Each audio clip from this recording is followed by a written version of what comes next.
equipment on his seat next to him. And I held the microphone in and I said, "Sir, we are curious about who you are. Would you please tell us who you are?"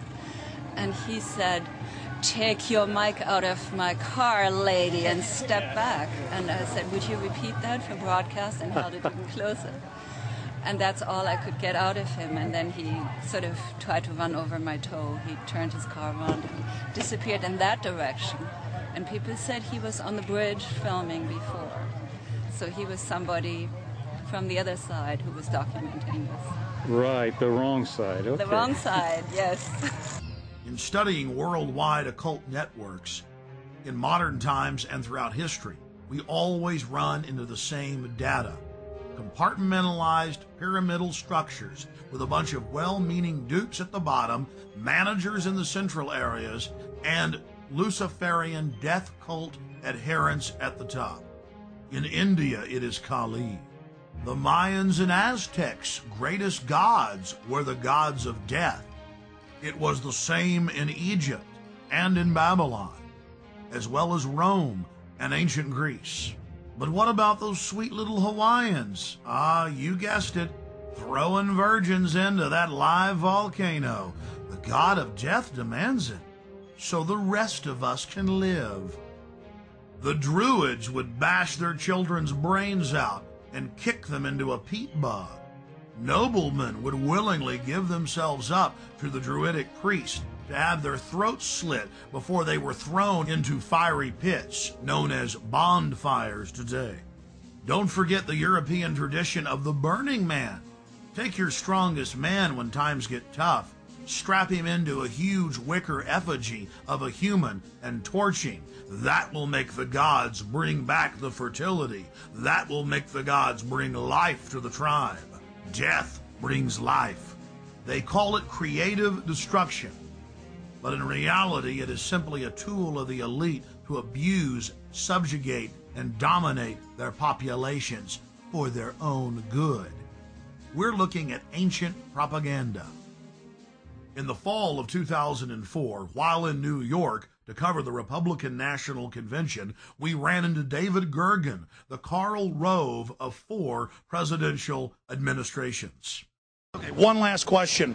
I read a Washington Times article many years ago where you had a comment about the organization, and then now it's been in the Wall Street Journal, it's been in a lot of different newspapers, and that's the Bohemian Grove. And back in, 1996, when you joined as a Clinton advisor, the Republicans were criticizing you. Oh, what about Bohemian Grove? And then you countered them by saying, "Hey, I don't run around in the woods naked." What did that mean? Here is the before-mentioned Washington Times article where he said, "I didn't run around naked like they do." I don't know what quote you're referring to. I'm not aware of any quote like that. Listen, I am a happy member of the Bohemian Grove. I like the folks who come there, and it's really inappropriate for me to talk about the group beyond that. Thank you. Have you been there for the ceremony with the cremation of care? Frankly, I don't think that's something I need to talk to you about. Really? That's right. Well, I'm Alex Jones, and I snuck in there in 2000. I'm the guy that blew it wide open and got the video. It's been on national TV. Well, I disrespect you for that. You do? I do. But it's a lot of big public officials going in there. Don't we deserve to know? I don't know anything about you, and I don't know anything about your film. But if you go in there with an understanding, you violated that understanding by releasing that film, and I don't respect you for that. Really? But we have public officials. I'm sorry. You took an understanding when you went in there that you would not do that film. And did you have an understanding when you went in there?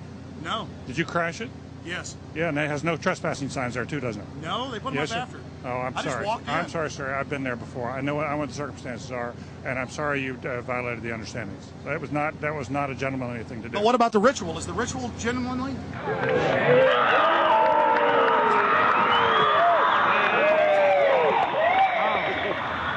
Sir, everything. I don't owe you this comment. I know. I appreciate it. This is what's called ambush journalism, and I disrespect you for that as well. So thank you and goodbye. Been in the ritual? It's none of your damn business. Oh. That's right. Listen. You go around and make understandings with people and violate them. You ambush people on the streets, and that's inappropriate form of journalism. If you wish to practice that, that's fine, but don't ask others to respect you for it. If you want to, you can do. You're a free American, like anything you want. If you want to be uncivil and rude and ungentlemanly, that's up to you. But don't expect the rest of us to say, "Oh well, you're there, Mr. Gergen." I'm sorry, nobody sets policy in there. We try to be gentlemen, and obviously, you don't belong there. Weaving spiders coming out here.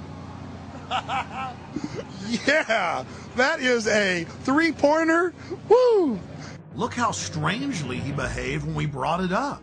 Why is he acting so secretive? And why did he get so angry when he discovered that we'd snuck in? You see, they take it very, very seriously. This is one of the hallmarks of the occult and secret societies. The word occult means secret. Secrecy is part of their religion. They revel in it. And when it's violated, they become extremely angry.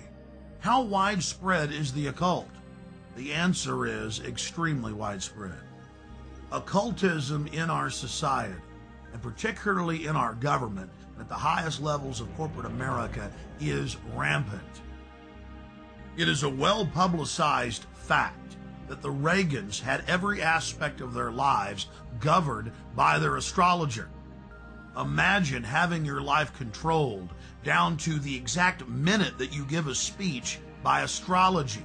An ancient occult system that believed that the earth was the center of the universe. Eleanor Roosevelt admitted that she performed seances and tried to raise the dead at the White House.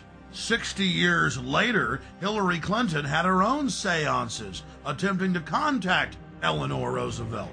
Prime Minister Tony Blair and his wife practice the occult every morning. Tony Blair draws a circle and then conjures the spirit that he calls the light. He channels it and makes decisions according to what the spirit tells him. The Blairs' admitted occult activities are legion, and so was Adolf Hitler's well-known obsession with dark mysticism. Adolf Hitler belonged to the pre-Nazi death cult, the Thule Society, as well as the Thule Society.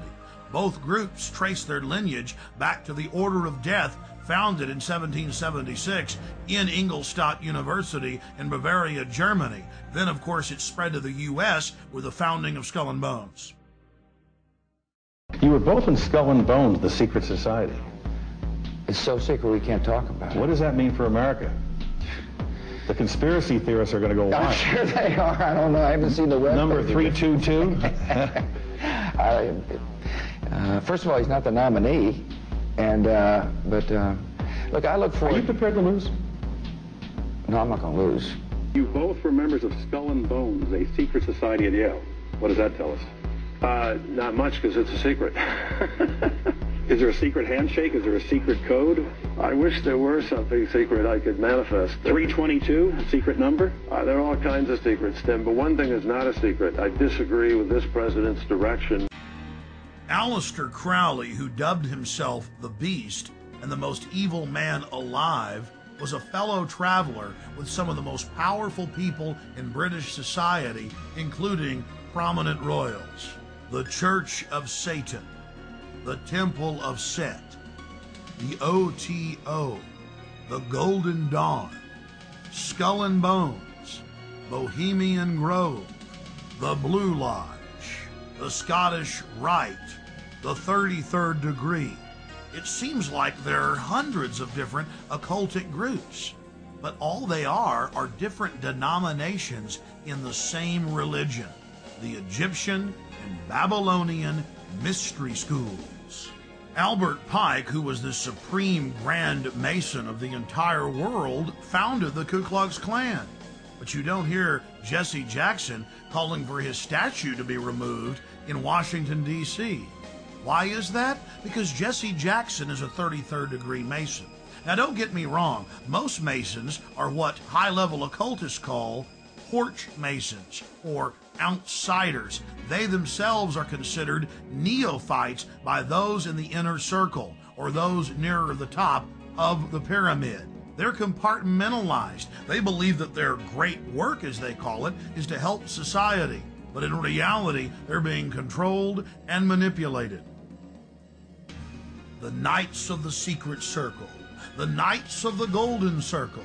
This is what high-level KKK members call themselves. But even low-level KKK members do not understand that the KKK itself is part of a larger Masonic organization.